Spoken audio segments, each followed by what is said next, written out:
परमात्मा को पाने तथा उसका वास्तविक लाभ प्राप्त करने के लिए पवित्र बाइबल में प्रमाण है कि प्रभु ने मनुष्य को अपना ही स्वरूप बनाया। 6 दिन में सृष्टि रचकर 7वें दिन विश्राम किया। कुरान शरीफ में प्रमाण है कि हजरत मोहम्मद को खुदा स्वयं कह रहे हैं कि मैंने तुम्हें उस परमात्मा की महिमा बताने के लिए भेजा है। वो परमात्मा कबीर है जिसने 6 दिन में सृष्टि रची तथा 7वें दिन तख्त पर जा विराजा। उसकी खबर किसी बाखबर से पूछकर तो देखो। कृपया अवश्य सुनिए जगत गुरु तत्वदर्शी संत रामपाल जी महाराज के अमृत वचन। अथ देवी भागवतम सभाष्टेकम सहमातम। ये कहां से प्रकाशित है? खेमराज श्री कृष्ण दास प्रकाशन बंबई। और इसमें अब देखिएगा तीसरा सकंद वही, ये संस्कृत भी साथ है इसमें। अथ श्री मद देवी भागवते भाषा टीका युक्ते तृतीय सकंद है प्रारंभते। अब इसमें भगवान शंकर स्वयं कहते हैं अपनी मां को, ये 7वां श्लोक अंत हुआ, 8वां यहाँ से प्रारंभ हुआ। शंकर जी कह रहे हैं, हे माते दुर्गा को, यदि हमारे ऊपर सदा आप दयायुक्त हो तो हमको तमोगुण किस प्रकार प्रदान किया? मेरे को तमोगुण क्यों बना दिया माता आपने? और ब्रह्मा रजोगुण और विष्णु हरि सतोगुण। फिर देखो ये 7वां अंत हुआ श्लोक, 8वां प्रारंभ होता है। हे माता यदि हमारे ऊपर सदा दया युक्त हो, हमको तमोगुण किस प्रकार प्रदान किया? ब्रह्मा रजोगुण और हरि सतोगुण। ओए होए। फिर संस्कार देखो, 7वां श्लोक अंत हुआ, 8वां प्रारंभ हुआ। यदि दया धर्मना न सदाम्बिके कथम अहम, अहम माने मुझे, विहित माने बना दिया। क्या? तमोगुण, मेरे को आपने तमोगुण क्यों बना दिया? और कमल जय, कमल से उत्पन्न होने वाले ब्रह्मा को रजोगुण संभव रजोगुण बना दिया, क्यों बनाया आपने? और सुभित क्यों सतोगुण सतगुण हरि और विष्णु को आपने सतगुण किस लिए बनाया? यदि आप हमारे पर दयालु हो, क्योंकि इन तीनों भगवानों को खूब पता है कि तुम्हारे कारण ये के जुल्म हो रहा है। किसी का बेटा मर रहा है, किसी की बेटी मर रही है, शंकर भगवान के कारण, यानी मृत्यु के ये देवता हैं, ये संहार करते हैं। और रजोगुण से हम एक दूसरे में विषय वासना, ये ब्रह्मा का गुण जबरदस्ती संतान उत्पत्ति करवाता है। और भगवान विष्णु का गुण हमें एक दूसरे में मोह ममता रखता है, ताकि ये एक दूसरे के साथ जुड़े रहें और मर्तबे से कल न जाएं, ताकि इनका यहाँ से हृदय न हटे।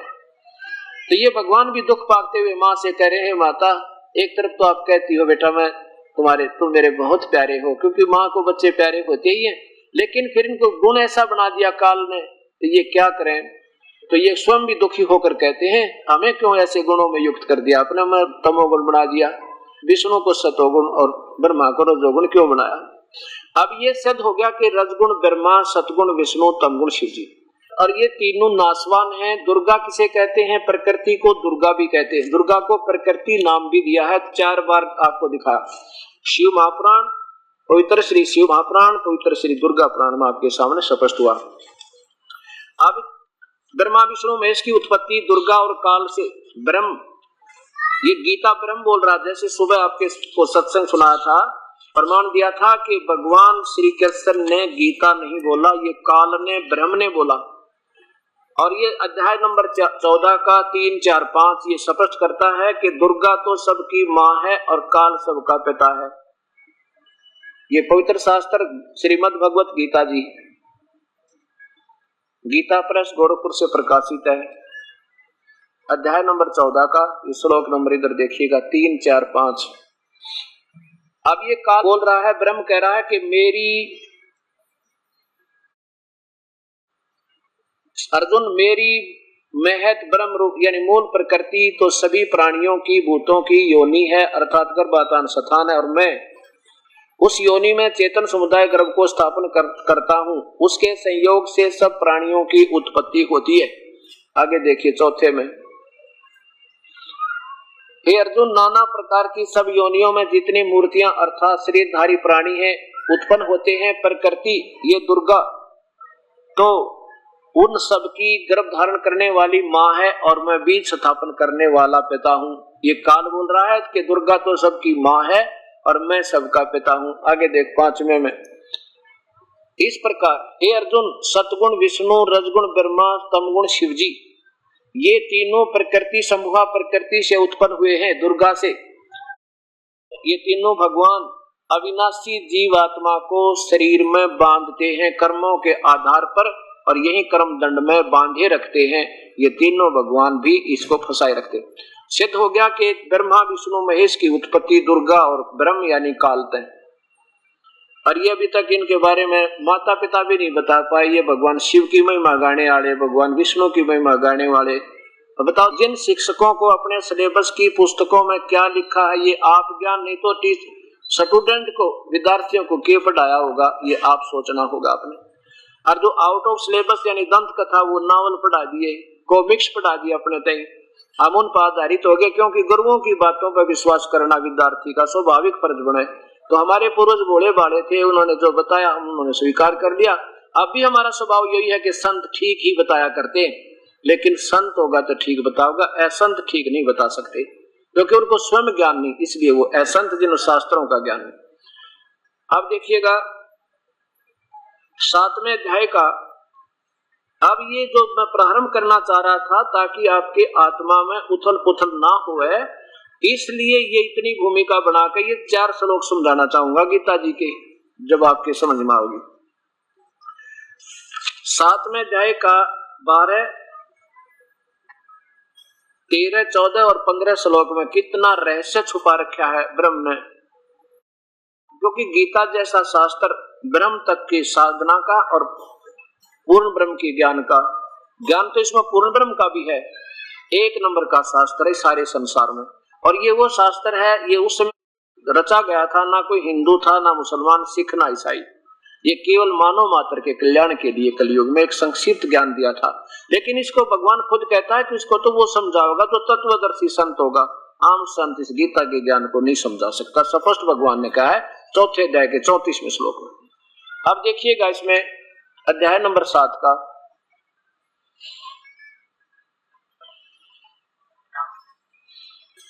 इधर देखिए, ये 12वां श्लोक है। ये काल बोलता है, ब्रह्म कह रहा है कि और भी जो सतगुण से उत्पन्न होने वाले भाव हैं और जो रजगुण से उत्पन्न होने वाले, सतगुण विष्णु से, रजगुण ब्रह्मा से, तमगुण शिवजी से जो कुछ भी हो रहा है, ब्रह्मा से उत्पत्ति, विष्णु से सतीथि और शंकर जी से संहार, ये जो कुछ भी हो रहा उसका नियमित मैं हूं। क्योंकि काल ने इनको ड्यूटी दे रखी है। काल को ब्रह्म को 1 लाख जीव रोज खाने का, मानव शरीरधारी खाने का श्राप है। उसके लिए इन तीनों पुत्रों को विवश करके ये काम करवा रहा है।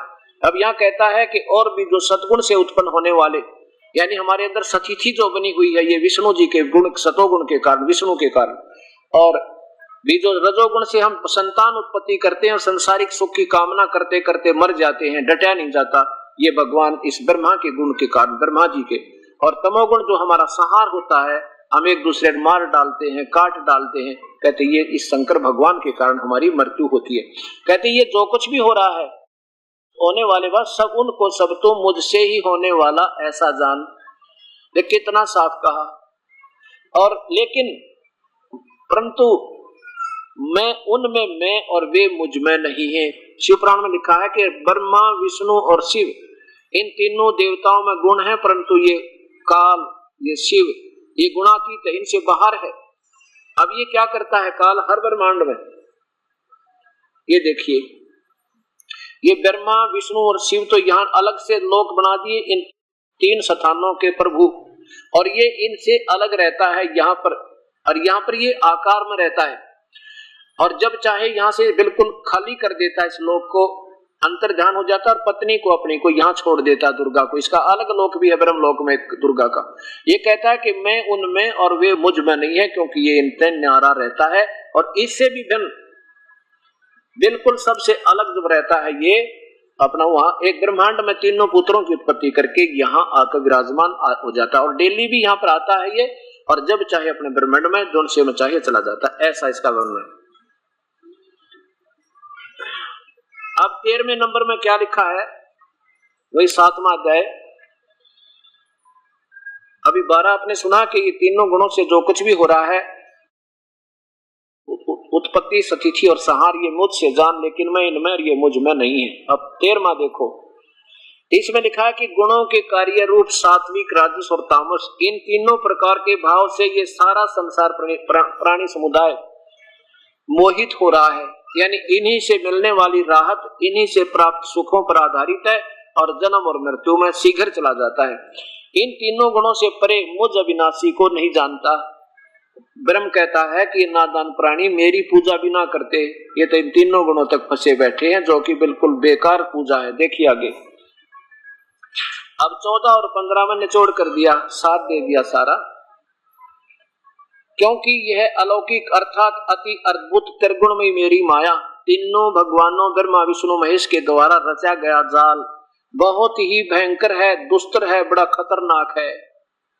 और जो साधक पुरुष मुझको ही निरंतर भजते हैं, मेरी पूजा करते हैं, वो इनसे ऊपर उठ जाते हैं। जैसे मुख्यमंत्री कहे कि इन मंत्रियों से ज्यादा मैं लाभ दूंगा तो मेरी शरण में आ जाओ, इन मंत्री तो तुम्हें केवल एक विभाग का लाभ देगा, वो भी पूरा नहीं दे सकता, और मैंने इनको कुछ थोड़ी मोटी शक्ति दे रखी है जिससे वो तुम्हें लाभ दे रहे हैं, लेकिन मेरे पास आओ, इनसे अच्छा तो मैं दूंगा। और फिर कहता है मेरी भी पूरी राहत नहीं है, वो प्रधानमंत्री कोई और है। इस पूरे 7 श्लोकों में ये वर्णन समझिए। अब क्या कहता है कि इनसे अच्छी तो मैं राहत दूंगा तीनों गुणों से, ब्रह्मा विष्णु महेश से, तो मेरी पूजा भी ना करते नादान।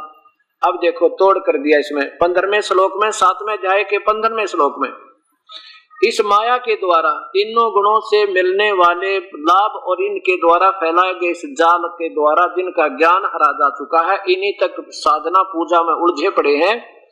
वो राक्षस स्वभाव को धारण किए हुए राक्षस स्वभाव को, असुर स्वभाव को धारण किए हुए मनुष्यों में नीच और तेरा गजब वही है परमात्मा। ब्रह्मा विष्णु महेश तीनों गुणों की पूजा करने वालों को खुद गीता में क्या संज्ञा दी जा रही है आप देखियो। और ये हमारे से पूजा उन गुरुओं ने करवाई, हमारे बड़े बड़े प्यारी आत्मा माता पिता को ऐसे उलझा रखा। क्या लिखा है कि इस तीनों गुणों के द्वारा जिनका, माया के द्वारा जिनका ज्ञान हरा जा चुका है, आसुर स्वभाव को धारण किए हुए मनुष्यों में नीच, दूषित कर्म करने वाले, दुष्कृत्य न यानी भक्ति मार्ग के ये बुरे कर्म है, ब्रह्मा विष्णु महेश तक की पूजा करना, और देवताओं के नीचे की तो कहना है कि बहुत खराब, मूढ़ा मूर्ख लोग और मुझे नहीं बचते, यानी मेरी पूजा नहीं करते। पूजा का जिक्र चल रहा है। तीनों गुणों की पूजा में जो अक्षणिक सुख, थोड़ी सी देर नरक स्वर्ग और यहाँ संसारिक सुख में ये चक्कर काटते रहते हैं, तो ब्रह्म साधना से 1000 गुना ज्यादा लाभ है ब्रह्मा विष्णु महेश की पूजा तक, 1000 गुना। लेकिन ये भी पूर्ण ठीक नहीं है। स्वयं ये स्वीकार करता है काल मेरी भक्ति भी अनुत्तम घटिया है। अभी दिखाऊंगा 7वें अध्याय में। अब ये 15वां अध्याय आपने सुना कि मूर्ख लोग मुझे भी ना बचते। अर्जुन फिर देख लो एक बार 15वें अध्याय का नीचे देखो ना, 7वें अध्याय का 15वां श्लोक। इस त्रिगुणमयी माया रजगुण ब्रह्मा, सतगुण विष्णु, तमगुण शिवजी से होने के पूजा से मिलने वाले लाभ पर आधारित हो जाने से हमारी बुद्धि जो कमजोर होगी, ज्ञान हरा जा चुका है, वो राक्षस स्वभाव को धारण किए हुए मनुष्यों में नीच हे परमात्मा और बुरे कर्म करने वाले मूर्ख लोग मेरी भक्ति भी ना करते, ब्रह्म साधना भी ना करते। आप विचार करना क्यों इन्हें ऐसा गीता जी में क्यों कहा गया कि तीनों गुण रजगुण ब्रह्मा, सतगुण विष्णु, तमगुण शिव जी के उपासक राक्षस स्वभाव के हैं और मूर्ख हैं। देखो ये ना समझना दास को किसी को बुरा भला कहना चाहता, मैं तो शास्त्रों को समझाना चाहता हूँ और संतों से प्रार्थना करता हूँ अगर दास कोई गलती कर रहा हो तो मुझे बता दे ताकि मैं भी करेक्ट कर दूं, ताकि इस दास के कारण आगे कोई दोषी ना हो जाऊं मैं किसी को गुमराह करने का।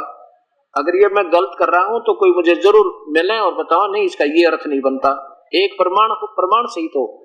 तो भाव ये है कहने का, जैसे रावण ने तमोगुण की भक्ति की थी शिव भगवान को पूर्ण परमात्मा मान के, ओम नमः शिवाय का जाप करके, और ये ऐसी साधना की थी। आज कलयुगी लोग तबे से गुण गावे माहेश्वर के, वो 7 जन्म भी नहीं कर सकते कि यहाँ से अपनी गर्दन काट कर शिव जी के चरणों में रख दी, उसे सैक्रिफाइस कर दिया, बलिदान दे दिया अपने जीवन का भगवान शंकर के चरणों में। अब देखो रावण बुरा नहीं कह सकते रावण को, क्यों? रावण का जो गुरु बुरा था, जिसने उस पैरी आत्मा जिसमें इतना सेक्रीफाइस, अगर उसको सत्ज्ञान मिल जाए, सत भक्ति पूर्ण परमात्मा का, जिसमें गीता संकेत करता है ब्रह्म भी, कि उस भगवान की भक्ति करो। भगवान शिव खुद कहते हैं इसमें योग वशिष्ठ में वशिष्ठ जी को कहते हैं कि वो परमात्मा कोई और है जिसकी भक्ति करनी चाहिए, जो भक्ति के योग्य है, और उसकी साधना जैसा उन्होंने बताया वो बता रखी है। तो उस अब रावण ने गुरु बना रखा था, गुरुदेव ने बताया बेटा ये सदाशिव है ना, ये बस पूर्ण परमात्मा है, इसका ओम नमः शिवाय जाप है और ये तेरे ठाठ कर देगा। ठीक है, ये भगवान वर्कडन देते हैं, जैसा रावण ने उनकी पूजा की उतने ठाठ दे दिए, इतना धन दे दिया, सिद्धि दे दी, आकाश में उड़ जावे हैं, और आखिर में फिर कुत्ते वाली मौत मरा। और ऐसी साधना की कि 10 बार सिर काट कर धर दिया उस शिव जी के सामने, और फिर भी राक्षस स्वभाव का हुआ, राक्षस कहलाया, कुत्ते वाली मौत मरा। इतना नीच अपनी मां ने ठा लिया, यानी सीता का अपहरण कर लिया, इससे गंदा और कौन कर्म करेगा यू, इतना नीच। और फिर मूर्ख समझाए तो बिना माना। अब ये सारे गुण जो गीता में लिखा है कोई अक्षर गलत नहीं इसका एक भी। फिर भस्मागिरी नाम के एक तपस्वी थे जो शिव के उपासक, और कैलाश पर्वत में, यहाँ भी इस हर एक लोक में इन्होंने अलग से कैलाश पर्वत की रचना की है। जैसे शिव के लोक में जो नीचे वाला शिव का लोक है, उस शिव के लोक में कैलाश पर्वत के ऊपर जहाँ शिव का घर है, उसके द्वार के सामने 12 वर्ष तक शिरासन पर नीचे को सिर ऊपर को पैर करके और भस्मागिरी ने साधना की। एक दिन पार्वती जी की प्रार्थना पे भगवान शिव ने कहा कि मांग भाई, क्या मांगता है भस्मागिरी, बोल साधक क्या चाहता है सेवक तू। भस्मागिरी ने कहा कि ऐसे नहीं भगवान, पहले वचनबद्ध हो जाओ तब मैं कुछ डिमांड रखूं। भगवान शिव बोले भाई चल ठीक है, तो मैं वचनबद्ध हुआ, मांग क्या मांगे कि भगवान ये आपके हाथ का ये कड़ा दे दो, मुझे भस्म कंडा दे दो। भगवान शिव ने सोचा साधक है भाई, कितने अपनी रक्षा के लिए मांगता होगा, जंगल में रहना होता है, इतने दयालु हैं ये मालिक, ले भाई ले जा तू भस्म कड़ा ले ले। अब जब भस्म कड़ा हाथ में आ गया उस नीच आत्मा के, भस्मागिरी के, क्या बोला शिव जी बोले होशियार, तने खत्म करूंगा तुझे। क्यों खत्म करूंगा कि पार्वती को तो पत्नी बनाऊंगा और तुझे मार डालूंगा, अरे तेरा नाश पापी आत्मा। अब बताओ गीता गलत नहीं है, अब साधना ही देखो, मिर्च खाओगे तो मुंह जलेगा भाई, आम खाओगे तो मीठा होगा। अब हम साधना आम के स्थान पर बबूल बीजेंगे तो कांटे ही लगेंगे, गीता के विरुद्ध साधना करेंगे तो हानि हानि है, लाभ कति नहीं। तो क्या बताया कि भस्मागिरी पीछे और भगवान शिव जी आगे आगे। अगर ये सर्वशक्तिमान है, इनका ना विनाश नहीं होता तो भगवान शिव जी ने डरने की कोई जरूरत नहीं थी, भागने की नहीं आवश्यकता पड़ती, क्योंकि ये अजरो अमर भी नहीं है और ये सर्वशक्तिमान भी नहीं है, और भाई ये भगवान भी है और दयालु भी बहुत है, ऐसी बात नहीं। ये 3 लोग के एक विभाग के मंत्री में जितनी पावर है उतनी तो है ही है इनमें, लेकिन एक विभाग के मंत्री, प्रांत के मंत्री को और कोई मुख्यमंत्री भी बताओ और प्रधानमंत्री भी यही है, राष्ट्रपति भी यही है, वो बताने वाला कति मूर्ख है, उसने क्या है कहानी बेरा, वो तो कति यूजलेस आदमी है। तो आज तक जितने भी ये संत ब्रह्मा विष्णु महेश की महिमा गाने वाले ये ऐसी व्याख्या कर रहे हैं, इससे सिद्ध होता कि इनके पास वो वास्तविक ज्ञान नहीं है जो हमारे पवित्र शास्त्रों में रहस्य छुपा हुआ है। तो उनके पास भक्ति क्या होगी अभी सोचनी पड़ेगी, अर्थात वो भी ठीक नहीं, वो भी ये दास देगा आपको ये भक्ति भी जो जहां से प्रारंभ होनी है। ये ब्रह्मा विष्णु महेश दुर्गा गणेश ये जो साधना है जो हमने प्रारंभ, ये हमारी प्राइमरी की क्लास की पढ़ाई है जो मैंने पढ़ानी पड़ेगी, जो कि इन संतों ने पढ़ाना था आपको, वहां तक की पूजा वो भी इस दास ने आपका कोर्स कराना पड़ेगा। 4 महीने तक ये पूजा भी नहीं कह सकते, ये एक अलग चीज होती है, वो बाद में समझ में आओगी आपके। अब जैसे हिरण्यकशिपु ने ब्रह्मा जी की रजोगुण की साधना की थी और जिसके कारण उसको सिद्धियां आ गई और मांग लिया भगवान से, सुबह मरू ना शाम मरू, रात मरू ना दिन मरू, चारों ऋतु में नहीं मरू, 12 मास में नहीं मरू, आकाश पृथ्वी पर कहीं नहीं मरू। ब्रह्मा ने कह दिया तथास्तु। और फिर क्या हो गया, राक्षस बन गया और कुत्ते वाली मौत मरा, राक्षस कहलाया, रजोगुण पर का उपासक। और फिर सतोगुण के उपासक विश्वामित्र ने अपने ही साथी वशिष्ठ मुनि के 100 बेटियां की, मासूम बालका की कसाई की तरह हत्या कर दी, वो मार डाले। और उदाहरण देता हूं, जैसे एक बार का प्रमाण है, हरिद्वार में हर पैड़ी के ऊपर पर कुंभ का मेला लगा। आज से लगभग 300 वर्ष पहले की बात है। जब ये कुंभ का पर्व कहीं लगता, वैसे कुंभ के पर्व का शास्त्र विरुद्ध होने से बिल्कुल यूजलेस है। गीता में प्रमाण जिस पूजा का नहीं है वो शास्त्र विरुद्ध है, और शास्त्र विरुद्ध पूजा ना कोई परम गति हो, ना सिद्धि हो, ना उनको कोई सुख हो। ये 16 अध्याय का, और आप देखिएगा, फिर देखिए, क्योंकि बच्चा पढ़ता है ना किताबों को, वो निष्कर्ष नहीं निकाल सकता, और टीचरों का फर्ज होता है उस बच्चे को निष्कर्ष निकाल कर दे दे ताकि फिर तुरंत समझा। इसलिए तो अध्यापकों की आवश्यकता पड़ती है, इसी पर लिए तो गुरुओं की आवश्यकता पड़ी थी संत मार्ग में, लेकिन गुरुओं ने अपना वेरा इसमें लिख के रखा है। तो वो बताओ क्या टीचर। 16वें अध्याय का, अध्याय नंबर 16 का ये 23वां श्लोक देखो। जो पुरुष यानी जो साधक शास्त्र विधि को त्याग कर अपनी इच्छा से मनमाना आचरण करता है, वह न तो सिद्धि को न सिद्धि को प्राप्त होता है, न परम गति को, और न सुख को। और इन 3 चीजों के लिए भक्ति करते हैं। ये तीनों हो नहीं सकती। तो गीता जी में जो लिखा है इससे अलग जो साधना करें। आगे देखो, क्योंकि गीता जी चारों वेदों का सार है, और गीता जी तो बोली जा रही है और वेदों की तरफ संकेत है। वेदों में केवल ओम नाम से भक्ति प्रारंभ होती है और कोई मंत्र नहीं है, सब मनमुखी मंत्र है। मनमुखी उपवास वगैरह, मंदिर में जाना, मस्जिदों में जाना, तीर्थों पे जाना, ये कुंभ के मेले का पर्व मनाना, ये गीता विरुद्ध, वेदों विरुद्ध है, होने से शास्त्र विरुद्ध है।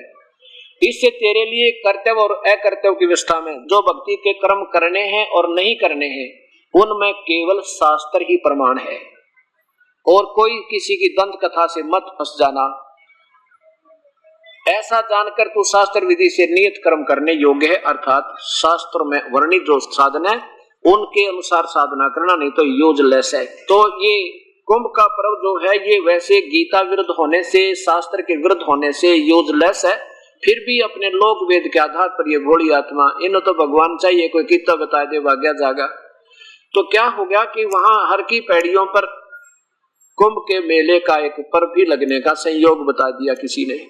ये प्यारी आत्मा, आम साधक भी, और ये तीनों गुणों के उपासक, जैसे ये नाथ औगड़, ये नाथ नागा, कनपाड़े और ये गिरी पुरी, ये सारे शिव जी के तमोगुण के उपासक हैं, और वैष्णो ये विष्णु जी के उपासक हैं। और ये सभी जाकर के अपने अपने खेमों में, अपने अपने समूह में जाके एकत्रित हो गए ग्रुप में। और जब आया स्नान करने का समय, सुबह सुबह चल पड़े स्नान के लिए। सबसे पहले ये नागा महात्मा पहुंच गए जो कति नंगे रहते हैं, और हर की पैड़ियां का ऊपर जाकर खड़े हो गए, और पीछे से वो दूसरे ग्रुप आ रहे हैं, कहीं से पुरी आ रहे हैं, कहीं से गिरी आ रहे हैं, कहीं से कनपाड़े नाथ आ रहे हैं, और कहीं से वैष्णो साधु आ रहे हैं। नागा कहने लगे कि कोई भी हमारे से पहले गंगा में स्नान नहीं करे, हम सबसे पहले स्नान करेंगे, हम सर्वश्रेष्ठ हैं, हम त्यागी और बैरागी हैं, हमें कोई इच्छा नहीं है, हम निइच्छा रहते हैं, और हम स्नान करने के बाद तुम बाद में इसमें स्नान कीजिएगा, खड़े हो जाओ वहीं पर। वैष्णु साधु विष्णु जी के उपासक कहने लगे हम सर्वश्रेष्ठ हैं, और तुम नागो नंगो किसने श्रेष्ठ बना दिए, तुम टट्टी के हाथ भी ना धोते, नहाना न धोना, शरड फरड, तुम किसने बना दिए श्रेष्ठ, हम सर्वश्रेष्ठ हैं, बाहर आओ, इससे दूर हो जाओ, हम पहले स्नान करेंगे। अब वो स्नान सनून तक गया कुएं में, और लट्ठम लट्ठा हो गए, मुक्का मुक्का। नो लिखा है कि 25,000 जिन हम संत कहा करते थे, आपस में पशुओं की तरह लड़के, बच्चा की तरह कट कर मर गए। वो परमात्मा का हर की पैड़ी बतावें, और वहां पर भगवान का वास बतावें, और भगवान की छाती पर ये जंग मचावें, तो ये बता काहे के संत वे। तो गीता गलत नहीं है, गीता एक नंबर का शास्त्र है, इसको समझने वाले गलत रहे। क्या बताते हैं कि तीर तुपक तलवार कटारी ये जमदड़ जोर बधावे हैं, और हर पैड़ी हर हेत नहीं जाना, वहां जा कर्म चलावे हैं। भगवान ने तो डर भी ना लग गया, परमात्मा में प्यार भी कोई ना कसाइयां कहने का, वहां जा तेग चलावे हैं।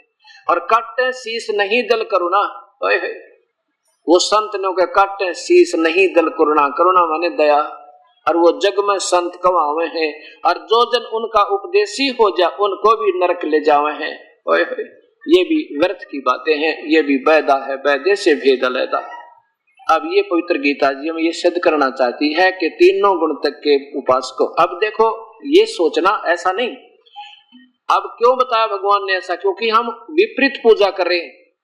कैसे, जैसे 15वें अध्याय में लिखा है कि अर्जुन ये उल्टा लटका हुआ संसार रूपी वृक्ष है और इसकी ऊपर को जड़ है तीनों, नीचे को तीनों गुण रूपी शाखा है, रजगुण ब्रह्मा है और सतगुण विष्णु, तमगुण शिव जी। ये देखो, अब इसको समझाने के लिए ये सारी कहानी क्यों ब्रह्मा विष्णु में इसकी पूजा को गलत क्यों बताया है, ये अब प्रमाण होगा इसका। अब ये उल्टा लटका हुआ एक संसार रूपी वृक्ष समझो, ऊपर जो सबसे ऊपर के ब्रह्मांड है वो तो वहां पूर्ण परमात्मा रहता सतलोक में, ये तो पूर्ण परमात्मा है। और ये नीचे तीनों गुण रूपी इसकी शाखा वो तो जड़ है, ये तना पर ब्रह्म है, और ये डार ब्रह्म क्षर पुरुष ये ज्योति निरंजन है, और ब्रह्मा विष्णु महेश ये रजगुण ब्रह्मा है, सतगुण विष्णु, तमगुण शिव जी। ये तो केवल संसार रूपी वृक्ष की एक शाखा है, नीचे को टहनी है। अब देखो कबीर परमात्मा ये पूर्ण ब्रह्म अपनी महिमा आप बताते हैं कि अक्षर पुरुष एक पेड़ है निरंजन वा की डारे। अक्षर पुरुष जड़ जो जमीन से ऊपर नजर आता है उसको वृक्ष कहते हैं, पेड़।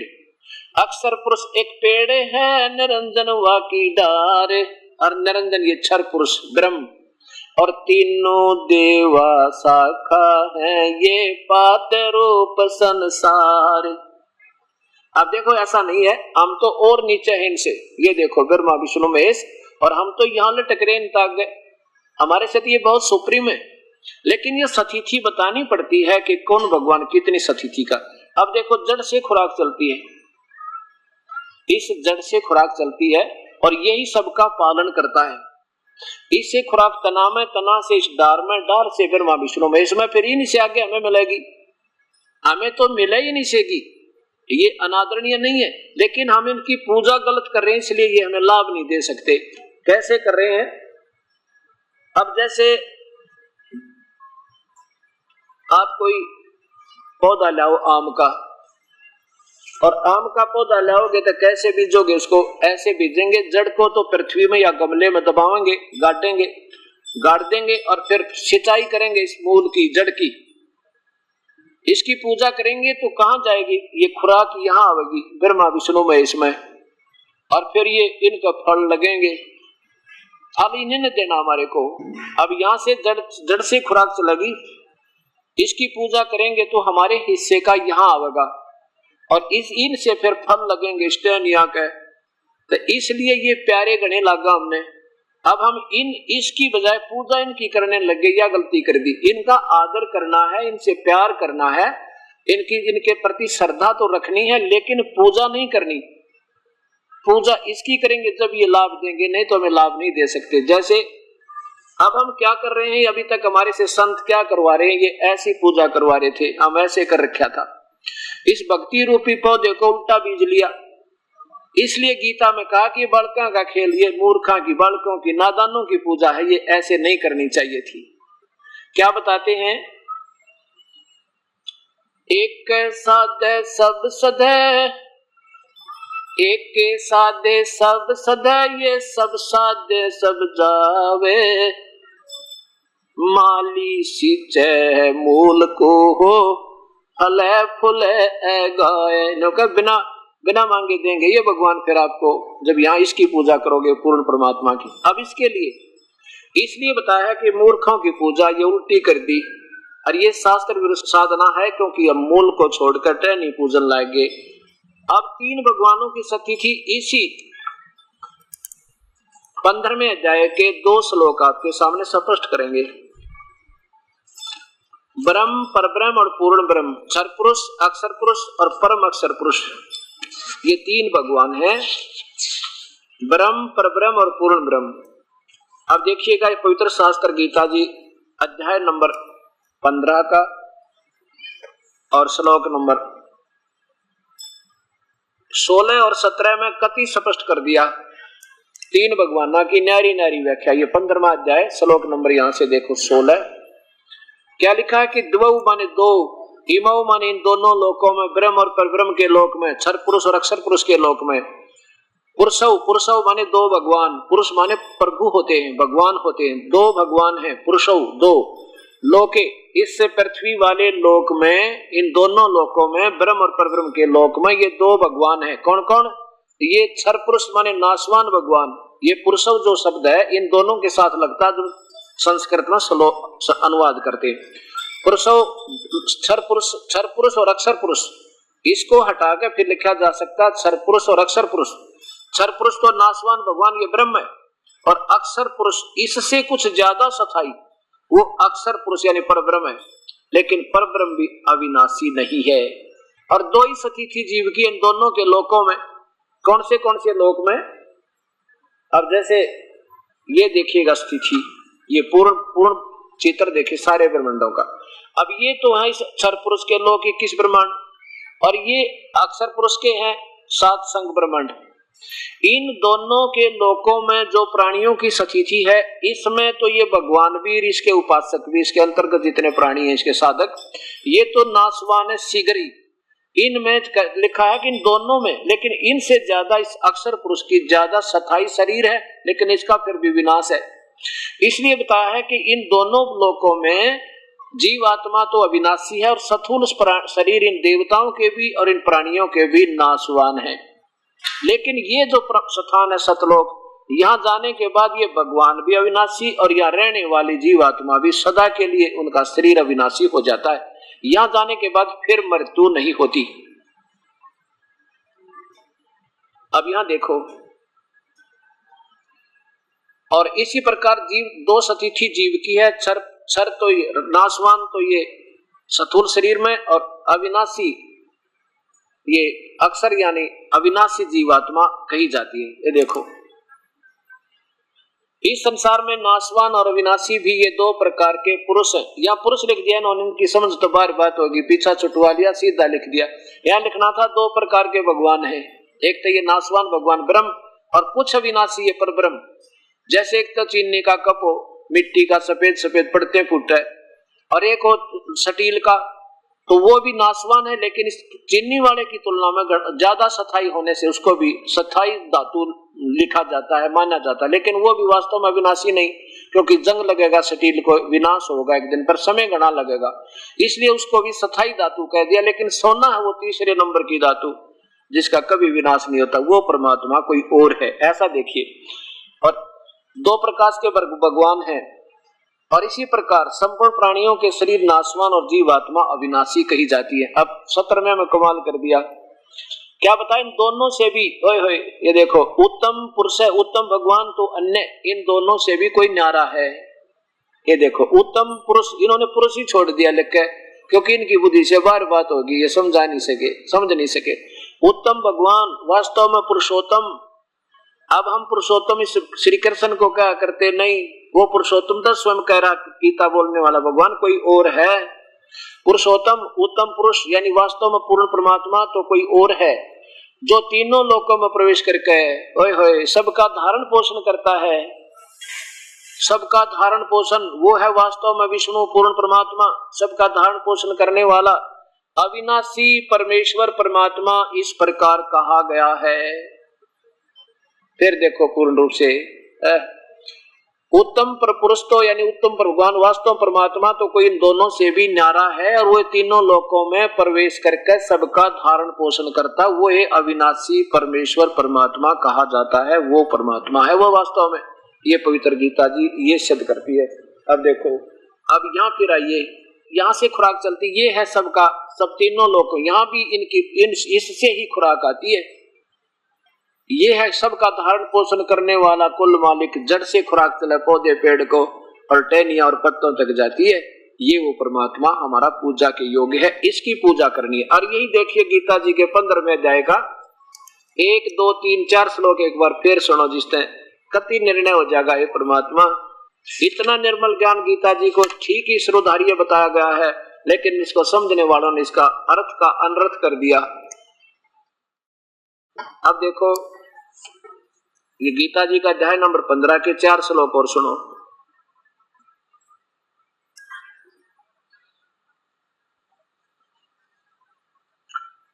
इस अध्याय नंबर 15 का श्लोक नंबर प्रथम में निर्णय दे दिया। क्या बताया कि ऊर्ध्व मूलम अधः शाखम, ऊपर को जड़ वाला नीचे को शाखा वाला। ये देखो हिंदी देखो महापुरुषों की, जहाँ इन्होंने ठीक लिखा है बिल्कुल ठीक किया है, और जहाँ इनकी बुद्धि नहीं काम कर पाई तो उन्होंने गोलमोल कर दिया, इसलिए ये सारा ज्ञान उलझ गया। ये सही लिखा रहा, आदि पुरुष परमेश्वर मूल वाले, ओए होए, जिस उल्टे लटके हुए संसार रूपी वृक्ष की जड़ तो पूर्ण परमात्मा, आदि पुरुष पूर्ण परमात्मा, सबसे पहले वाला भगवान जिसने सारे ब्रह्मांड रचे, आदि परमेश्वर मूल वाले, उल्टे लटके हुए संसार रूपी वृक्ष में जो जड़ तो पूर्ण परमात्मा मूल वाले, और अधः तीनों गुण रूपी शाखा, रजगुण ब्रह्मा, सतगुण विष्णु, तमगुण शिव जी शाखा वाले, इस उल्टे लटके हुए संसार रूपी वृक्ष को अविनाशी कहते हैं। आदि पुरुष परमेश्वर मूल वाले, अधः शाखम, नीचे को शाखा वाले, तीनों गुण रूपी शाखा वाले, अधः माने नीचे को, अधः शाखम, नीचे को शाखा वाले संसार रूपी पीपल के वृक्ष को अविनाशी कहते हैं। और वेद जिसके पत्ते कहे गए, यहाँ देखिए, और उस संसार रूपी वृक्ष को जो व्यक्ति, जो साधक, जो संत यानी मूल सहित तत्व से जानता है, वह वेद के तात्पर्य को जानने वाला, स वेदवित। या ये क्या स्पष्ट किया है कि जो इस पूरे ब्रह्मांडों को और इस पूरे संसार रूपी वृक्ष की जड़ क्या है, तना क्या है, टहनी क्या है, डार क्या है, ऐसा जो बता देगा वो तत्वदर्शी संत है, वो वेद के को सही जानता है, अर्थात वो तत्वदर्शी संत है। ये निर्णय कर दिया, सह वेदवित, वो वेद के तात्पर्य को जानने वाला है। और गीता बोलने वाला ये ब्रह्म भगवान कहता है चौथे अध्याय के 34वें श्लोक में कि अर्जुन, मैं नहीं जानता उस परम पिता की महिमा को, उसके बारे में मैं नहीं जानता, बता सकता, उसको तो उन संतों ने ढूंढ ले जो परम तत्व के जानने वाले हों। अध्याय नंबर 4 का और श्लोक नंबर 34। उस ज्ञान को, यानी मैं नहीं जानता उस पूर्ण परमात्मा के बारे में, उस ज्ञान को तू तत्वदर्शी ज्ञानियों के पास जाकर समझ, उनको भली भांति दंडवत प्रणाम करने से, उनकी सेवा करने से, कपट छोड़कर सरलता पूर्वक प्रसन्न करने से वे परमात्म तत्व को भली भांति जानने वाले ज्ञानी महात्मा तुझे उस तत्व ज्ञान का उपदेश करेंगे। स्पष्ट कर दिया। भगवान कहता है कि मैं नहीं जानता उस पूरे ज्ञान को, वो तो वो संत बताओगे। वो संत कौन होगा? तत्वदर्शी। वो यहाँ उसका निर्णय भी दे दिया भगवान ने, कति क्लियर कर दिया कि आदि पुरुष परमेश्वर मूल वाले, अधः शाखा, नीचे को तीनों गुण रूपी शाखा वाले, इस संसार रूपी पीपल के वृक्ष को अविनाशी कहते हैं, वेद जिसके पत्ते कहे गए हैं। और उस संसार रूपी वृक्ष को जो संत, जो व्यक्ति मूल सहित जड़ से लेकर नीचे तक तत्व से जानता है, वह तत्वदर्शी संत है। ये भी बता दिया। वो वेद के तात्पर्य को जानने वाला तत्वदर्शी, और दंत कथा बनाने वाला थोड़ा ही तत्वदर्शी होता है। अब आगे देखो, अब दूसरे में क्या कहा है? उस संसार वृक्ष की तीनों गुण रूप, रजगुण ब्रह्मा, सतगुण विष्णु, तमगुण शिवजी, तीनों गुण रूप, ये आगे देखो, ये बढ़ी हुई तो इनकी अपनी सोच। तीनों गुण रूपी विषय पर वाला शाखा, विषय विकारों में उलझाने वाली शाखा, यानी नीचे को टहनी है उस संसार रूपी वृक्ष की, और नीचे और ऊपर ये तीनों लोकों में फैली हुई है। और ये कर्मानुबंधनी, कर्मों में बंधन में बांधन की मुख्य कारण है। ये भी इस जीव को उलझाए रखती है, और ये तीनों के तीनों भगवान इन तीनों लोकों में व्यवस्थित हैं। आगे देखो, चौथे में, तीसरे में क्या कमाल कर दिया। अब भगवान गीता बोलने वाला कहता है कि अर्जुन, इस संसार वृक्ष का स्वरूप जैसा मैं तुझे बता रहा हूं, क्योंकि इसने तो ऊपर तक मूल वाला बता दिया, नीचे तीनों गुण रूपी शाखा बता दी, बीच का कोई ज्ञान नहीं। तो कहता है कि मैं जो तुझे संसार रूपी वृक्ष का जैसा मैं कह रहा हूं, जैसा सुना है, ऐसा नहीं है। ये तो कोई संत बताओगा इसको न्यारा न्यारा। इस संसार रूप वृक्ष का स्वरूप जैसा कहा है, वैसा यहाँ विचार काल में, यानी तेरे और मेरे डिस्कशन में, इस गीता वाले ज्ञान में मैं तुझे नहीं बता पाऊंगा। क्यों नहीं? विचार में नहीं है, क्योंकि न इसका नहीं पाया जाता, क्योंकि न तो इसका आदि है और न ही अंत, और न इसकी अच्छी प्रकार कोई सचीची है। इससे तेरे लिए इस अति दृढ़ मूल वाले, इससे इस अति दृढ़ मूल वाले, यानी इस संसार रूपी पीपल के वृक्ष को दृढ़ वैराग्य रूप शस्त्र द्वारा काटकर अर्थात कोई वो संत आवेगा, उस सतज्ञान रूपी शस्त्र हथियार सुलझी हुई गुत्थी को सुलझाया काटा जाएगा, इसको यानी अलग अलग किया जाएगा, निर्णायक ज्ञान मिलेगा। वो पूर्ण संत पूर्ण ज्ञान से ही इसको समझा जा सकता है, हमारे से बस की बात नहीं। आगे देखो, चौथे में कमाल कर दिया। अब क्या कहता अर्जुन, अगर तेरे भाग जाग जा, कभी तेरे भाग उदय हो और कोई संत मिल जाए तुझे इस तत्व ज्ञान के बताने वाला, और फिर उसके चरणों में पड़ जाना और उससे लेकर नाम पे अपना बेड़ा पार करवाना, उसकी भक्ति से वहां चले जाओगे जिसमें फिर जन्म मृत्यु नहीं होती। क्या कहते हैं चौथे श्लोक में 15वें अध्याय का, उसके पश्चात उस परम पद रूप परमेश्वर को भली भांति खोजना चाहिए, जिसमें गए हुए साधक फिर लौटकर संसार में नहीं आते, और जिस परमेश्वर से सारे संसार रूपी वृक्ष की यानी सारे ब्रह्मांडों की रचना हुई है, जिसने सारी सृष्टि को रचा है, पुरातन संसार वर्ष की प्रवृत्ति विस्तार को प्राप्त हुई है, उसी आदि पुरुष नारायण के मैं शरण हूँ। गीता बोलने वाला ब्रह्म काल कहता है कि मैं भी उसी परमात्मा के अधीन हूँ, वो मेरा भी मालिक है। इससे इस प्रकार दृढ़ निश्चय करके उस परमेश्वर का ही मनन और निधि ध्यान करना चाहिए, मेरा नहीं। खुद कहता काल के मेरी भी पूजा ठीक नहीं। अभी और बताता हूँ आपको। अब क्या हो गया कि मैं भी उसी का, मैं उसके अंतर्गत आता हूँ, वो मेरा भी पूज्य भगवान है, और उसकी शरण में जाने से ही तुझे क्या होगा कि फिर वहां गए हुए का फिर जन्म मृत्यु नहीं होता। अब 18वें अध्याय का 62वां श्लोक फिर देख लो। इसमें कहा कि हे भारत, सब प्रकार से उस परमात्मा की शरण में जा, उस परमेश्वर की कृपा से ही तो परम शांति को और सनातन परम धाम को प्राप्त होगा, यानी सतलोक चला जाएगा, जहां जाने के बाद फिर जन्म मृत्यु नहीं होती। ब्रह्म के भी नाशवान, ब्रह्म के उपासक भी नाशवान, और ब्रह्म के तीनों पुत्र ब्रह्मा विष्णु महेश स्वयं स्वीकार करते हैं देवी भागवत महापुराण में कि हमारा तो जन्म और मृत्यु होता है, और परब्रह्म भी नाशवान, ये भी वास्तव में विनाशी नहीं, और उसके पुजारी भी नाशवान, और जन्म मृत्यु कर्म दंड कभी नहीं कटे। वो तो पूर्ण परमात्मा कोई और है, वो पूर्ण ब्रह्म है, और उसकी भक्ति वो पूर्ण संत बताएगा, और कोई नहीं बता सकता। अब ये निर्णय हुआ, ब्रह्म खुद कहता है कि मैं भी उसी की पूजा करता हूं, मेरा भी पूज्य देव वही है। अब 18वें अध्याय का 66वें श्लोक में, और बाकी आने वाले समय में बताऊंगा। अब आगे चलते हैं कि 7वें अध्याय के 12 से लेकर 15 तक श्लोक में ये तो निर्णय दे दिया कि वे तीनों गुणों की पूजा कति मूर्ख करें, और फिर कहता मेरी पूजा करने वाले भी 4 प्रकार के हैं, और वो सुकृतन, वो भक्ति के शुभ कर्म शुरू होते हैं, वहां से अच्छे कर्म भक्ति के वहां से प्रारंभ होते हैं। उनमें कौन कौन है? एक तो अर्थार्थी और जिज्ञासु और ज्ञानी। आर्त तो वो होते हैं जो अपना कष्ट निवारण के लिए वेदों के आधार पर साधना करते हैं, और अर्थार्थी वो होते हैं धन लाभ के लिए वेदों के अनुसार ब्रह्म से साधना प्रारंभ करते हैं, और जिज्ञासु वो होते हैं जो केवल ज्ञान संग्रह करते फिरते हैं, वेद गोठ लिए, उसका ज्ञान सुना, उसका ज्ञान सुना, वेदों के जो ना मंत्र कंठस्थ याद कर लिए, फिर प्रभु पाक के दुनिया में विद्वान पाक के, वो भक्ति नहीं कर सकते जो अपनी प्रभुता केवल ये मौखिक व्याख्या सुना के, बढ़िया लतीफेदार कथा सुना के, और धारावाहिक मंत्र बोल कर दुनिया को प्रभावित करने वाले वो जिज्ञासु होते हैं, वो तो रिजेक्टेड है तीनों।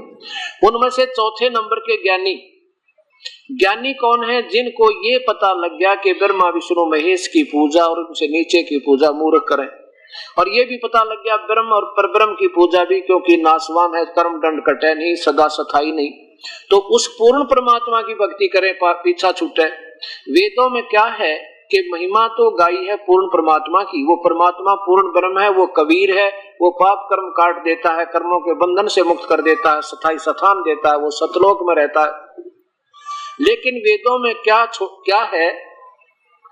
पूजा की विधि केवल ब्रह्म तक की है, क्योंकि अब जैसे 10वीं की सिलेबस की बुक किताबों में बीए का सिलेबस नहीं आ सकता, और जहां तक गीता में जो वेदों और गीता एक है, केवल ब्रह्म तक की साधना है, ओम नाम से प्रारंभ होती है और कोई मंत्र नहीं। ओम नाम से जो प्रारंभ होती है, ये तो लिखा है कि मेरा मुझ ब्रह्म का तो ओम नाम है अर्जुन, और कोई मंत्र नहीं, ये एक अक्षर है।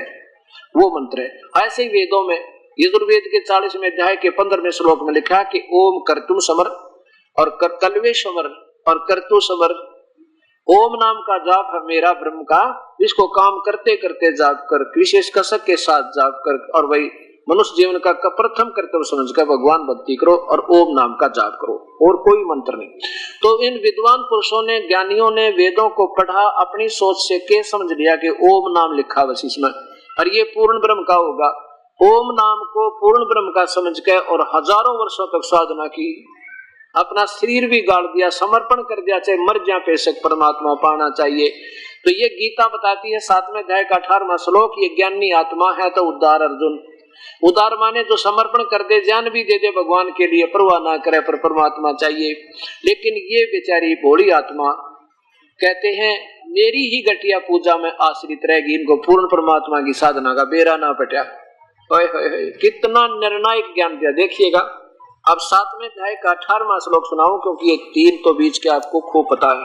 ये परमात्मा, और ये गीता का अनुवाद करने वाले महापुरुष असमंजस में पड़ गए कि भगवान अपनी पूजा को घटिया क्यों बतावेगा, इसलिए इन्होंने अनुत्तम कारक सर्वश्रेष्ठ कर दिया। तरह बुलाओ, ये बिना ज्ञान के अनर्थ कर दिया। 7वां अध्याय 18वां श्लोक इधर देखो, ये 18वां श्लोक है। क्या लिखा है? उदारा सर्वे एवं एते ज्ञानी तू आत्मा एवं मे मतम। गीता बोलने वाला भगवान कहता है मेरे विचार में, मतम में मतम माने मेरे विचार में, ये ज्ञानी आत्मा विद्वान पुरुष जिन्हें पता लग गया कि एक भगवान की भक्ति करें और नहीं करनी मूर्खा का काम, और वो उन्होंने जैसा सोचा समर्पण कर दिया ओम नाम के जाप पे, ये ज्ञानी आत्मा है तो उद्धार माने शर भी दे दें। अब देखो संस्कृत सीधी समझ में आ जाएगी, कोई बड़ी बात नहीं। ये ज्ञान आत्म ज्ञान होना चाहिए। अब क्या कहते हैं कि मेरे विचार में ज्ञानी आत्मा है तो बड़ी सारी की सारी बड़ी उद्धार, लेकिन ये बेचारी आस्तित से ही वो, क्योंकि वो मेरी ही, वो आस्तित माने आश्रित रही युक्त आत्मा, भगवान को चाहने वाली आत्मा, माम अनुतमाम गति, माम एवं मेरी ही अनुतमा माने घटिया ते घटिया साधना में आश्रित रहेगी, उनको पूर्ण परमात्मा का ज्ञान ना हुआ, वो संत ना मिला तत्वदर्शी उनको। अब ये स्पष्ट आपके सामने क्या लिखा है कि वो मेरी, माम माने मुझ में, मेरे में ही मेरी अनुतमाम गति, मेरे द्वारा दी जाने वाली घटिया ते घटिया राहत में ही सीमित रहेगी, क्योंकि ये कहता मेरी भी मृत्यु तेरी भी मृत्यु अर्जुन, और कर्म दंड कटे नहीं, जन्म मृत्यु का दंड छूटे नहीं भाई। ये इसलिए ठीक है, इन और भगवानों से मेरी पूजा करने वाला 1000 युग तक महास्वर्ग में रह जाएगा, फिर भी जन्म मृत्यु है। इसलिए कहा कि मेरी ये अनुतमाम गति में मेरे तक ही सीमित रह गए, उनको पूर्ण परमात्मा का ज्ञान होया नहीं। अब देखो नीचे इन्होंने क्या लिखा है, अनुतमाम लिखना था घटिया तो घटिया, व्यर्थ से व्यर्थ, और इन्होंने अति उत्तम लिख दिया, सारा भावार्थ बदल दिया कति, क्योंकि ये डर गए इस बात का कि भगवान के बारे में कैसे लिख दे, श्रेष्ठ है इनकी भक्ति। इन्होंने न्योना भी रखा है, गीता कह के रही है। अब यहाँ बात बिगाड़ दी, अनुतमा माने अति उत्तम, तरह गजब है। और यहाँ देखो इसी 7वें अध्याय के 24वें श्लोक में यही लेखक क्या लिखता है, ये 24वें श्लोक में 7वें के में अनुत्तम माने अनुत्तम, यहाँ ठीक लिख दिया। दूसरे पृष्ठ पर इतने में बदल गए भाव को, यहाँ ठीक है अनुत्तम माने घटिया, अनुत्तम ही लिख दिया। चलो ना समझ में आई तेनों का पीछा तो छुटवा गया, अनुत्तम लिख के फिर यहाँ अनर्थ क्यों कर दिया, या अनुत्तम माने घटिया तो घटिया, ये देखिए या अनुत्तमा माने अति उत्तम कर दिया। एक नहीं, आज से 4-5 आगे दिखाऊंगा आपको। अब ये समझ में आएगी आपके धीरे धीरे सारी कहानी। जब ये देखिएगा श्रीमद् भगवत गीता, और ये उन महापुरुषों की है जिनका आज कति बोलबाला भारी है। संत श्री आसाराम जी आश्रम अहमदाबाद। अब देखो ये पुस्तक अपना मोल ले रखी है और पैसे लगा रखे हैं, और हर इंसान पढ़ रहा है। मैं सामूहिक पढ़ा दूं तो किसी का पेट में दर्द होना नहीं चाहिए, क्योंकि ये सब पढ़ रहे हैं। कोई बड़का क्या खेलते हैं कि लको कर छुपा कर रख लेंगे इनको, हम भी पढ़ रहे आप भी पढ़ो। अगर मैं कोई इनसे बाहर टिप्पणी गलत देता हूं तो मेरी मूर्खता है।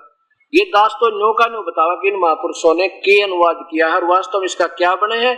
अब फिर मिलकर सेट कर देंगे, गीता जी ने सब मिलकर एक, ताकि इस भगत समाज को दशा एक मिल जानी चाहिए।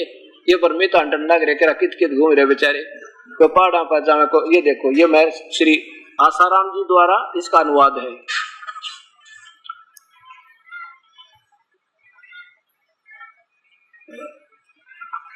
ये देखो,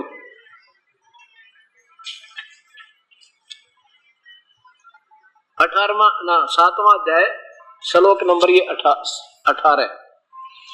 ये वही है कि युक्त आत्मा माम एवं अनुत्तमाम गतिम। ये सभी उद्धार हैं, किंतु ज्ञानी तो साक्षात मेरा स्वरूप ही है, ऐसा मेरा मत है। क्योंकि यह मत मन बुद्धि वाला ज्ञानी आत्मा अति उत्तम अनुत्तम, ये देखो यहाँ तक अनुत्तमाम है कति, और इसका अर्थ महर्षि जी करते हैं अति उत्तम, अति श्रेष्ठ, बहुत बढ़िया। लिखना था गलत, व्यर्थ। और फिर यहाँ देखो, इसी में 24वें में 9 की 9, ये भी माम एवं अनुत्तमम, यहाँ ठीक लिख दिया। बुद्धिहीन पुरुष मेरे अनुत्तम, या अनुत्तम लिख कर पीछा छुटवा दिया, आगे भी नहीं समझ आ सके कि अनुत्तम माना है श्रेष्ठ लिख दो। अब यहाँ अनुत्तम लिख रहे हैं और यहाँ अनुत्तम का अर्थ अति उत्तम कर रहे हैं। आप समझ में ये। अब देखिए श्रीमद् भगवत गीता, और ये कहां से प्रकाशित है? ये श्री आदरणीय श्री हंस जी महाराज, जिनके 2 पुत्र आदरणीय श्री सतपाल जी तथा श्री प्रेम रावत उर्फ बाल योगेश्वर जी, इनके पुत्र तथा शिष्य है। ये कहां से? श्री सतपाल जी के आश्रम से प्रकाशित है। मानव उत्थान सेवा समिति, श्री हंस सत्संग भवन, 2/12, पंजाबी विभाग, नई दिल्ली से। अब इन्होंने अपने इकट्ठे कर दिए 5-6 का। अब वैसे तो इन अलग से टीका करने की आवश्यकता नहीं थी, इनका सबका एक जैसा ही है। ये एक बहुत ही गीता प्रेस गोरखपुर से प्रकाशित थी, इसने लगे रहते फिर भी जैसा। ये है 7वां अध्याय, माम आस्ते से ही युक्त आत्मा माम एवं अनुत्तमाम गति। अब इनने क्या अर्थ किया है? ये लास्ट में देखो इधर, उत्तम कर्म करने वाले, इन सब से मैं मुझे वह ज्ञानी अति प्यारा है जो नित्य भक्ति में लगा है, जिससे मैं प्यारा हूं, आदि आदि। और यद्यपि सभी उदार हैं, ज्ञानी सभी ज्ञानी है, परंतु जो ज्ञानी अंतरात्मा से लगा हुआ है वह मेरी शरण है, जिसकी मैं गति हूं। अब इन्होंने उस अनुत्तम का अर्थ छोड़ दिया, या इन्होंने अनुत्तम का अर्थ ही नहीं किया। कोई ना श्रेष्ठ लिखा ना अश्रेष्ठ लिखा, गोल मोड़ कर गए, ढेर सारे 4-5 श्लोक इकट्ठे करे और इकट्ठा कर दिया ठाके, क्योंकि इनकी समझ बुद्धि तो बार होगी बात यह सारी। देखो कि कहीं भी कोई अश्रेष्ठ या अनुत्तम शब्द इन्होंने नहीं लिखा। अत्यंत प्यारा है जो बहुत जन्म के अंत वाला, ये तो 19वें श्लोक का अर्थ हो गया। अब और देखो, ये है आचार्य श्री सुधांशु जी द्वारा इसका टीका है। और ये देखो 18वां श्लोक है, युक्त माम एवं अनुत्तमाम गति। इन्होंने क्या चतुरता की है? उत्तम माने सबसे अच्छा होता है, उत्तम माने अच्छा होता है, उच्चतर यानी अच्छा स्वभाव भाव, और निचतर हुआ घटिया, इसने उच्चतर लिख दिया। गोलमोल करने की चेष्टा देखो। यूं तो सभी बहुत अच्छे हैं, परंतु ज्ञानी को तो मैं समझता हूं और मैं वही है, क्योंकि पूरी तरह अपने आप में योग में लगा कर केवल मुझ में ही आस्थित हो जाता है, जो कि मैं उच्चतर लक्ष्य हूं। अनुत्तम का लिखना था निचतर, घटिया तो घटिया, निम्न सतर का लिखना था, अनुत्तम का उच्चतर लिख दिया। बात वही है, चाहे अनुत्तम लिख दे, अति उत्तम लिख दे, चाहे उच्चतर लिख दे, वही बात है, कोई अर्थ में फर्क नहीं।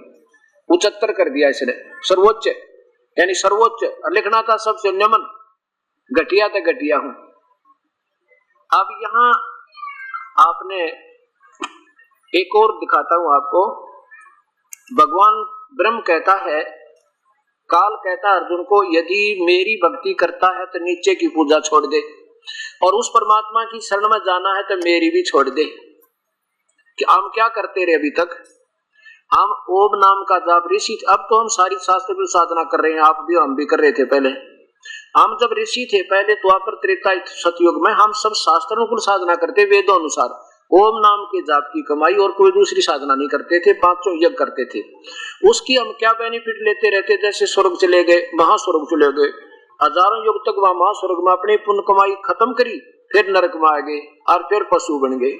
अब ये चक्कर हमारा चलता रहा। अब हम क्या करेंगे, जो हम आपको जाप देंगे, ओम नाम का जाप मिलेगा और उसके साथ एक और मंत्र होगा जो दोनों मिलकर सतनाम बनेगा।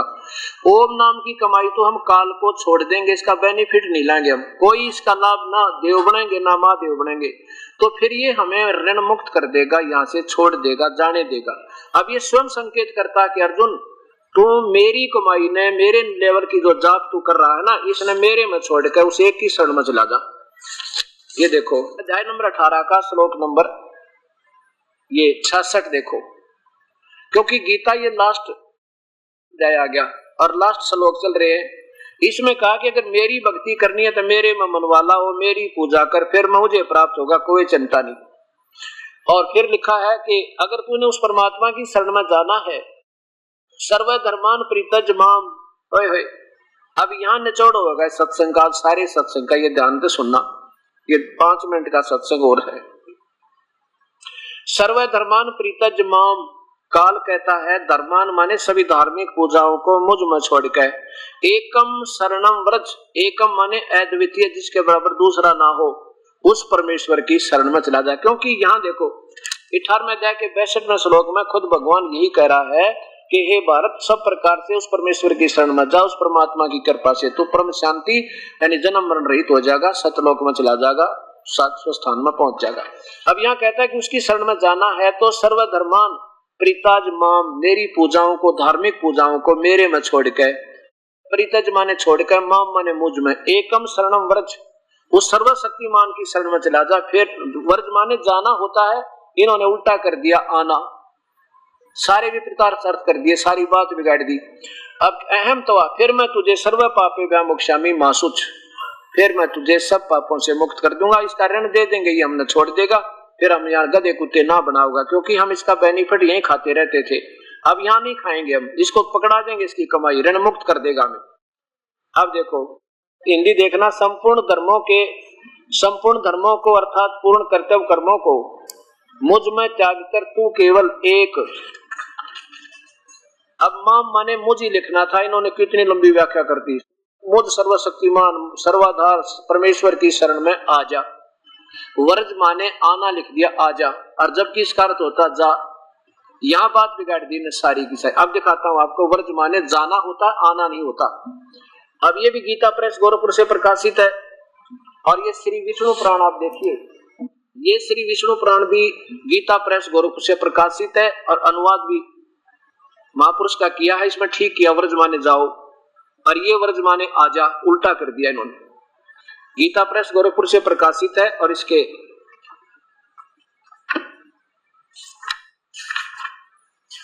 इस 31 पृष्ठ देखना,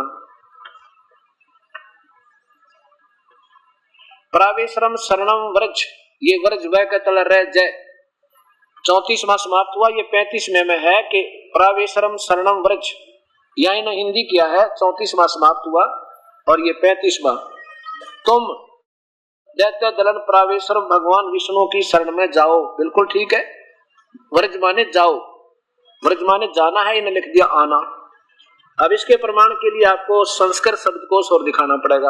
अब मुझे यह सेवा और फालतू ज्यादा मिल गई प्रभु की कृपा से कि ना जाने कई प्रमाण देने पड़ेंगे आपको, और जब जाके सत्य आपके हृदय में सत्य होगी, क्योंकि पहले यो गलत ज्ञान घना रंग दिया, और काफी दिन हो गया हम इसी के ऊपर रट्टे लगाते रहे। ये देखो शब्दकोश, वमन शिवराम आपटे,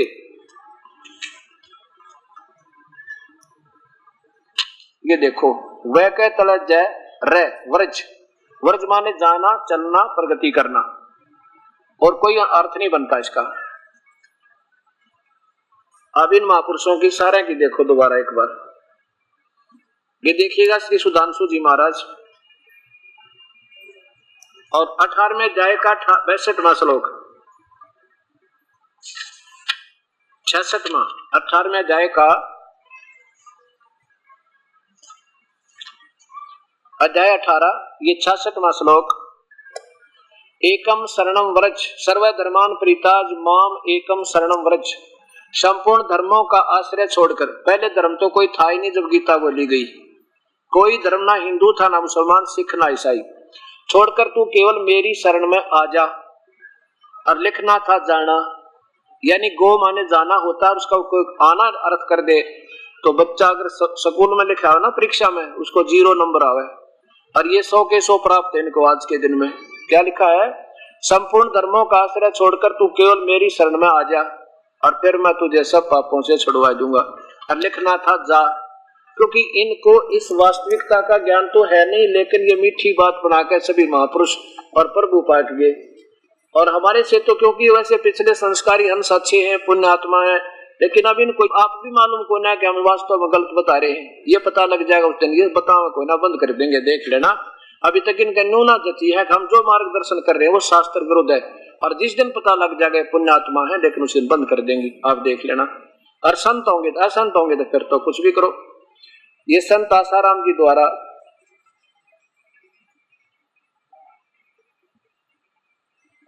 अब इन्होंने भी यही निजों की, तो ये 18वां अध्याय नीचे देखो,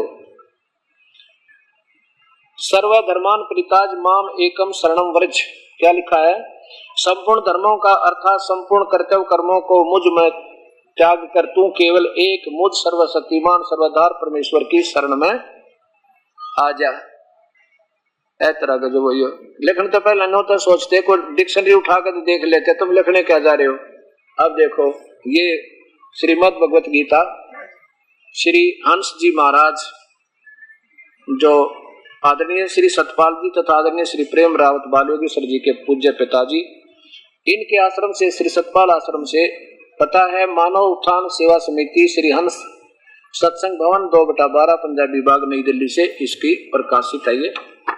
और ये सतपाल जी का चित्र, और यहाँ पर ये देखिएगा, सर्वधर्मान परित्याज्य माम एकम शरणम व्रज। इसका अर्थ ये 4-5 का इकट्ठा किया, ये लास्ट में आता है यहाँ पर। सर्व धर्मों के कर्मों को छोड़ के, धर्म तो पहले कोई था ही नहीं जब ये गीता लिखी गई थी, केवल मेरी शरण में आ। अब देखो ये दास तो बतावे एक, और इन महापुरुषों की मत है अनेक। अब किसी ने 2 दूना 6 पढ़ा दिया, और वो 20 ने 1 पढ़ा दिया, और 1 पढ़ा 2 दूना 4, तो उसकी देर तक बात समझ में आओगी, पर आवेगी क्योंकि वो सत्य है और ये असत्य है। अब यही बात हो रही है, क्योंकि जो बुद्धिजीवी लोग इस बात को समझ रहे हैं, मुझे ये बड़ी खुशी हो रही है।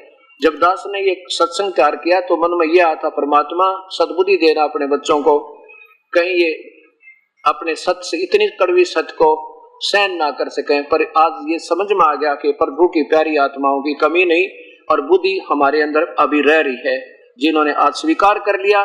कम से कम पूरे इंडिया में लगभग ये सीडी चल पड़ी। ये आस्था पे चला था पहला इस दास का ये प्रोग्राम, लेकिन वहां पर उन मजबूरी होगी आस्था चैनल वालों की, कहने लगे जी हम इसको नहीं चला सकते। क्यों नहीं चला सकते? कि बाकी सब बंद कर देंगे, वो वापस ले लेंगे हमारे से कार्यक्रम, और उन्हीं के साथ हमारी रोटी चल रही है, हम इसको नहीं चला सकते।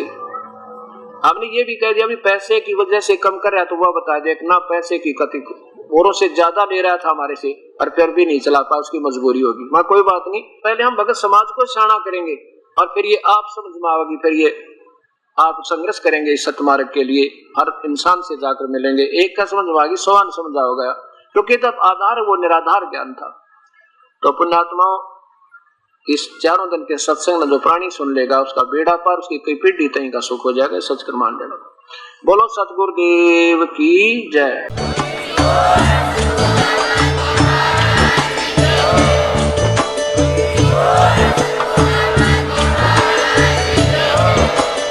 आप सुन रहे थे जगत गुरु तत्वदर्शी संत रामपाल जी महाराज जी के मंगल प्रवचन। अधिक जानकारी के लिए विजिट कीजिए हमारी वेबसाइट www.jagatgururampalji.org। संत रामपाल जी महाराज जी के शुभ आशीर्वाद से पूरे विश्व भर में 500 से भी ज्यादा नाम दीक्षा केंद्र हैं, जिन पर संत रामपाल जी महाराज जी द्वारा ऑनलाइन निःशुल्क नाम दीक्षा दी जा रही है। अपने नजदीकी नाम दीक्षा केंद्र का पता करने के लिए संपर्क करें 8222880541।